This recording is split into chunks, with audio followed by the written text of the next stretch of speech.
Today I'm building a simple alert system that could save your home from a flood. Stay with me if you want to prevent a sewer-powered geyser from popping in your kitchen. This is in an 8-story step building. The first 4 floors are built like steps. The last 4 are stacked on top of each other like a regular building. We're on the 4th floor. This means that the sewers of the 4 flats on top of me free fall to the first step, which is on the 3rd floor. For some reason, the constructor of this building decided to make the sewers steps as well. Step buildings are cool. The balconies have open skies, and the building looks great from a distance. As far as sewers are concerned, they don't like step buildings that much. A 90-degree curve is bad news for a sewer pipe, especially if there are 4 houses on top of that curve, and especially if that house closest to the curve is yours. When a sewer block occurs, it's gradual. There were signs that the water level was rising. There were even a couple of times where a small puddle of water did accumulate around the opening, but the alarms just didn't sound. As the blockage got worse, the risk of a flood got higher. This continued to escalate until the dirty sink water of my 4 neighbours came gushing out of my kitchen floor to wreck my day.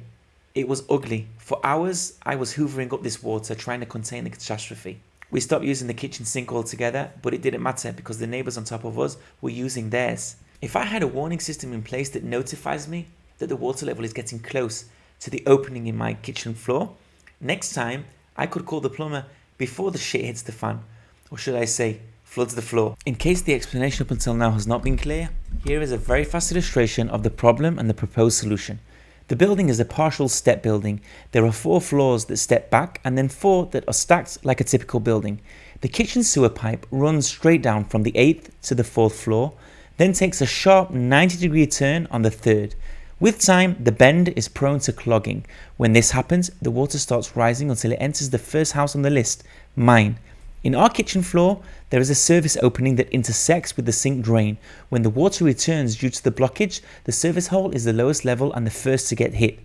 The idea is to put a water sensor in place that will stay dry during regular use, but if the sewer ever gets blocked again, we'll sound the alarm so I can call the plumber to come and save me from another very bad day. So I designed a super simple Arduino circuit, which includes an Arduino Uno board, a buzzer, and a water sensor. A real cool sensor that can detect the height of water. You've got about 5 centimeters and it can give you the exact height from 0 to 5 centimeters. All I need in this case is a detection that it got wet. As the Arduino is connected to the computer, I can see the serial output of this sensor. So it's showing me that the status is dry and the value is 0. And once I put the sensor inside the water, the value starts going up and you can hear the buzzer notifying me that the sensor's wet. If I take it out and dry it, go down to 0 again, and it stops.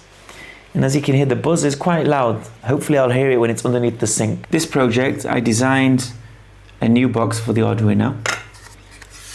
The actual box will sit on the wall. The Arduino, originally there was a leg for each hole because there's 4 holes in the Arduino board, but 2 of the legs broke. It still holds the Arduino in pretty well, so I'm not going to reprint it. Once it's in all the way, it doesn't really move anymore.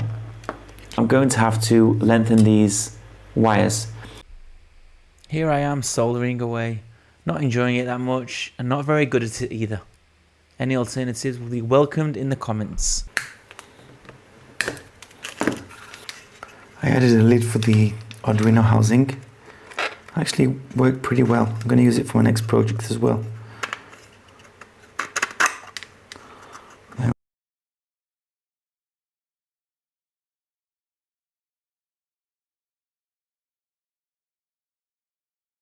Open the cap and realized that it's very humid in there, and the value that I chose as the value that makes the buzzer start buzzing is pretty close to the lower threshold. So I'm going to go back to the computer and check what value is the correct value for our situation.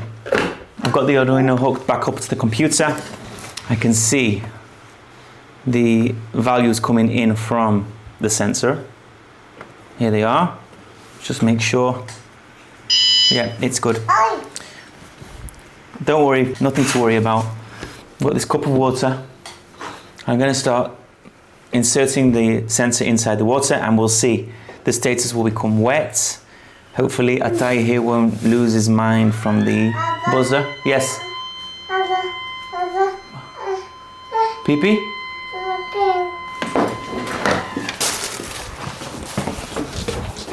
I'll gradually insert the sensor into the cup of water and we'll see the values changing. You're going to hear it start beeping, don't worry, okay? You ready? Okay. So the midpoint is about 420. It's the midpoint. So we need to be over 400. We need to update the value to 400. We're going to do that now. Uploading. Done, done, done. Now let's try. Okay, the value is 0 and we are dry. 200 still dry. 300 still dry. 400. Boom. Boom. Boom. We're good. We're good to go.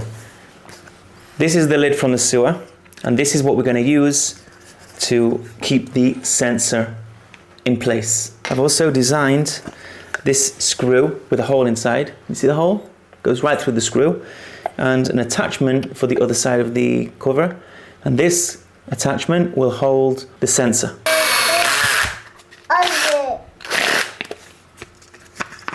Nothing much, darling. It's just making a hole. Oh. Yeah, a hole. Yep. Yep. Here's the hole. Yep. And I can now Hello. attach the screw. So that's the screw that went through this piece that will hold the sensor. Do you want to guess how I'm going to hold the sensor in place? Do you want to play with that?